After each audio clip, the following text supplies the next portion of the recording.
A Formula One Grand Prix has become a big gamble. When China started hosting one in the early 2000s, it was soon clear that they were not getting their money back. The money that it took to build, transport, house, and run such a big operation is huge. And unfortunately for the Americans, Miami was no different. So, why didn't the hype of Miami Grand Prix make any money? Rush, which circuit did Max Verstappen describe as insane? Stay tuned. First up, track invaders. Getting a track ready is a tricky business. There is the surface, the safety barriers, fencings, and hundreds of other things to do before the cars are ready to roll out. But there is one task that Canadian organizers are doing that you might not have thought of. It's 3 weeks before the Canadian Grand Prix kicks off, but the grounds are already being prepared. In Montreal, where the race is, that involves making sure that there aren't any unwelcome intruders. And no, we are not talking about the gate crashers. In this case, they are worried about animals. You see, it's been 2 years since F1 has been racing in Canada and the track just isn't the same. While people were on lockdown because of COVID, a lot of the local wildlife came to the track. Even organizers have said that they have set up dozens of cages to try and catch any unwanted visitors. But animal lovers like Lewis Hamilton don't need to worry. Anything that is caught is simply released further away from the track. Animals on the circuits are a danger to drivers and the animals themselves. That's what happened in 2018 when Roman Grosjean hit and killed an animal that couldn't get out of the way in time. I guess there aren't any F1 cars in the wild. Next up, a Miami mesh. When advertisements and promotional materials were released for the Miami Grand Prix, there was a lot to be excited about. Simulations of the circuit showed a beach club, marina, plenty of grassy areas, and headlines act like Post Malone and Tiesto to entertain you all weekend. Fans quickly snapped tickets up, which were selling for a minimum of $1,000. But if it was anything like the videos, then it was going to be worth it. But maybe they should have read the fine print. First of all, the marina had a solid floor that was painted to look like water. Yachts were driven in and placed on top, but there was no water. This definitely wasn't going to be competing with Monaco. The beach club wasn't much better. Chairs, it was more case than a few chairs were thrown in to make it more comfortable. But most of the complaints were about the sloppy food and poor organization. Fans were offered a luxury experience but had to wait up to half an hour just to be shown to their seat.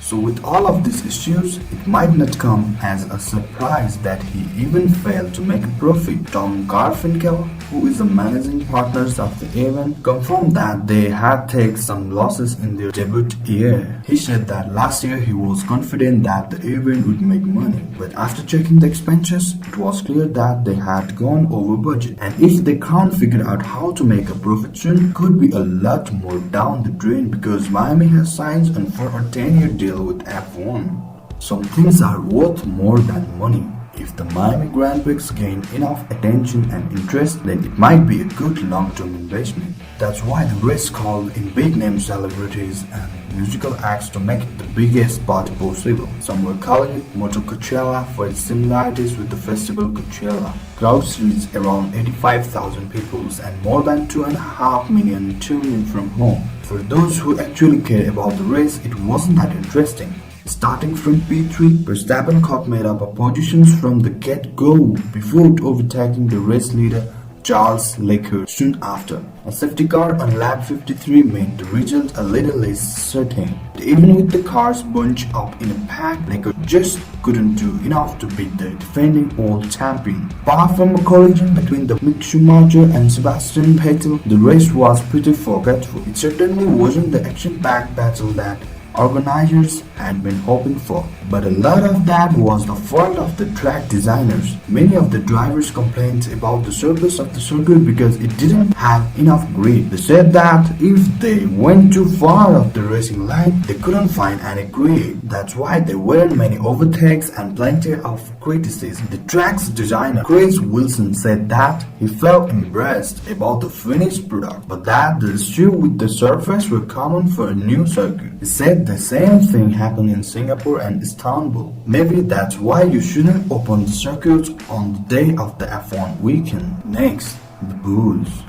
Back in the Formula One world, things are going pretty smoothly for Max Verstappen. He is leading the Drivers' Championships and seems to have his rivalry with Charles Leclerc under control. But there is one thing that he may have failed to account for, and that's just how good his teammate Sergio Perez is. Last year, Perez was the perfect wingman. He was able to defend Max from attacking Mercedes in several different races. Most importantly, he held Lewis Hamilton behind him in Abu Dhabi when Verstappen ultimately won the world champion. This year might be a bit of change, though Perez hasn't been far behind Verstappen in the most races. In Australia, Italy, and Spain, Chico claimed to be two behind either Max or Charles. And in Monaco, he proved to be the better driver. He outqualified Verstappen on the Saturday, and during the race, he managed to outperform the Ferraris too. It was his first time winning the race. Red Bull rewarded him with a 2-year contract extension.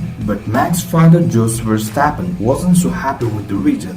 In a blog that he posted after the race, Jos said that he was disappointed that Red Bull's strategy favored Perez instead of Max. After his son finished in P3, he said, "I think 10 points from Max have been thrown away here. Don't forget that Ferrari currently has a better car, especially in qualifying." It's true that Red Bull's strong results in Monaco were largely thanks to disastrous strategy by Ferrari. With Charles Leclerc in P1 from qualifying, it looked like an easy win for the prancing horses. But choosing the wrong tire at the wrong time cost them dearly. Formula One drivers are known for their adrenaline-fueled risk-taking.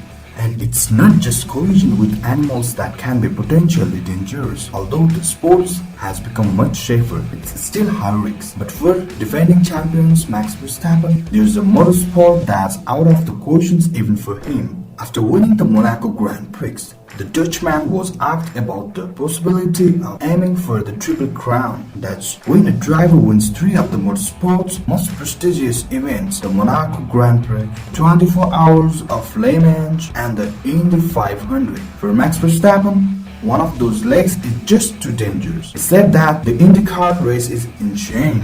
He said, "I have a lot of respect for what they do, but for me, now that I have been in F1 for so long, I don't need to risk my life. It's not worth it anymore." Many F1 drivers have tried their hands at the Indianapolis 500 before, but only a few have succeeded. Graham Hill, Mario Andretti, and Emerson Fittipaldi have all won the trophy before. This year, another former F1 driver, Marcus Ericsson, won the race, and drivers like Romain Grosjean are trying their best to join that club. But Grosjean crashed in this year's race after he lost the rear end and went slamming into the barriers. It was one of many crashes that weekends and proved just how dangerous the race is. That's why Max Verstappen isn't so keen to join the club, and with fireborne crashes almost every year, who can blame him? Do you think that Charles Leclerc can still win the season? Or are Ferrari making too many mistakes? Let us know in the comment below. Thanks for watching, and we'll see you in the next one.